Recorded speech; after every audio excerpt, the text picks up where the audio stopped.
இனி விரிவான செய்திகளை பார்ப்போம். மக்களவை பொதுத் தேர்தலுக்கான முதல்கட்ட வாக்குப்பதிவு இன்னும் சற்று நேரத்தில் தொடங்க உள்ளது. தேர்தல் நடைபெறும் 18 மாநிலங்கள், 2 யூனியன் பிரதேசங்களில் உள்ள 91 தொகுதிகளில் 1300 வேட்பாளர்கள் களத்தில் உள்ளனர். மக்களவைத் தேர்தல் இன்று முதல் அடுத்த மாதம் 19ஆம் தேதி வரை 7 கட்டங்களாக நடைபெற உள்ளது.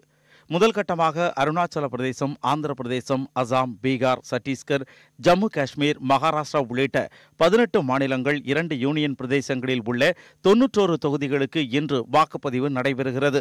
ஆந்திராவில் 25 மக்களவை தொகுதிகளுக்கும் ஒரே கட்டமாக இன்று தேர்தல் நடைபெறுகிறது.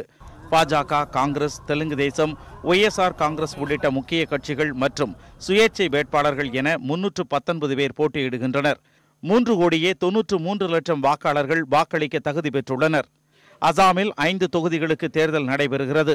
பாஜக, காங்கிரஸ் உள்ளிட்ட 41 வேட்பாளர்கள் களத்தில் உள்ளனர். 9,574 வாக்குப்பதிவு மையங்கள் அமைக்கப்பட்டுள்ளன. பீகாரில் 4 தொகுதிகளுக்கு மட்டும் இன்று தேர்தல் நடைபெறுகிறது. இங்கு பாஜக, ஐக்கிய ஜனதா தளம் கூட்டணிக்கும் காங்கிரஸ், ராஷ்டிரிய ஜனதா தளம் கூட்டணிக்கும் இடையே நேரடி போட்டி நிலவுகிறது. மகாராஷ்டிராவில் 7 தொகுதிகளில் நடைபெறும் தேர்தலில் 122 வேட்பாளர்கள் களத்தில் உள்ளனர். பாஜக சார்பில் மத்திய அமைச்சர்கள் நிதின் கட்காரி, ஹசன்ராஜ் அஹிர், காங்கிரஸ் கட்சி சார்பில் சுரேஷ் நாராயண், நானா பட்டோல் உள்ளிட்ட முக்கிய தலைவர்களின் தலையெழுத்தை நிர்ணயிக்க மக்கள் வாக்களிக்க உள்ளனர். ஒடிசாவில் தேர்தல் நடைபெறும் 4 தொகுதிகளில் 26 வேட்பாளர்கள் போட்டியிடுகின்றனர். 7,233 மையங்களில் மக்கள் வாக்களிக்க ஏற்பாடு செய்யப்பட்டுள்ளது. தெலுங்கானாவில் உள்ள 17 தொகுதிகளுக்கும் இன்று ஒரே கட்டமாக தேர்தல் நடைபெறுவதையொட்டி விரிவான ஏற்பாடுகள் செய்யப்பட்டுள்ளன. மாநிலம் முழுவதும் 34,603 வாக்குப்பதிவு மையங்களில் மக்கள் வாக்களிக்க உள்ளனர்.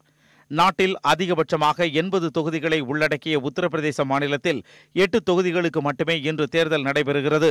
பாஜக, காங்கிரஸ் கட்சிகள் தனித்தும், பகுஜன் சமாஜ், சமாஜ்வாதி கட்சிகள் கூட்டணி அமைத்தும் தேர்தலை எதிர்கொள்கின்றன.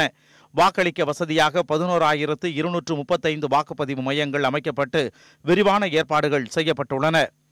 உத்தரகண்ட் மாநிலத்தில் உள்ள 5 தொகுதிகளுக்கும் ஒரே கட்டமாக நடைபெறும் தேர்தலில் 52 வேட்பாளர்கள் களத்தில் உள்ளனர்.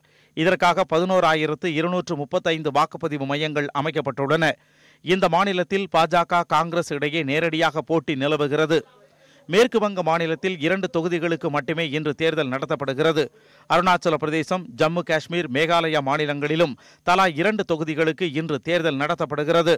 சத்தீஸ்கர், திரிபுரா, சிக்கிம், மணிப்பூர், நாகாலாந்து, மிசோரம் மாநிலங்களிலும் தலா ஒரு மக்களவை தொகுதிக்கு இன்று வாக்கெடுப்பு நடத்தப்படுகிறது.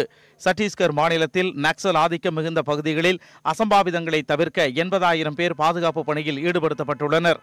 ஆளில்லா விமானங்கள் மூலமும் கண்காணிக்க ஏற்பாடு செய்யப்பட்டுள்ளது. இதுபோக யூனியன் பிரதேசங்களான அந்தமான் நிக்கோபார் தீவுகளில் உள்ள ஒரு தொகுதிக்கும் லட்சத்தீவில் உள்ள ஒரு தொகுதிக்கும் இன்று தேர்தல் நடைபெறுகிறது.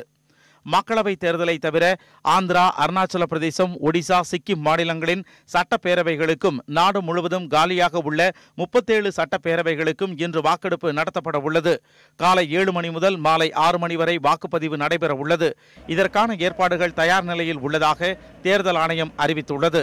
தேர்தலில் பதிவாகும் வாக்குகள் அனைத்தும் மே 23ஆம் தேதி எண்ணப்பட்டு அன்றைய தினமே முடிவுகள் அறிவிக்கப்பட உள்ளன.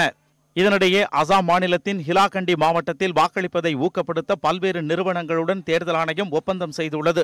அதன்படி வாக்களிக்கும் வாக்காளர்களுக்கு உணவகங்களில் தள்ளுபடி, மருந்து கடைகளில் தள்ளுபடி செய்யப்பட உள்ளன.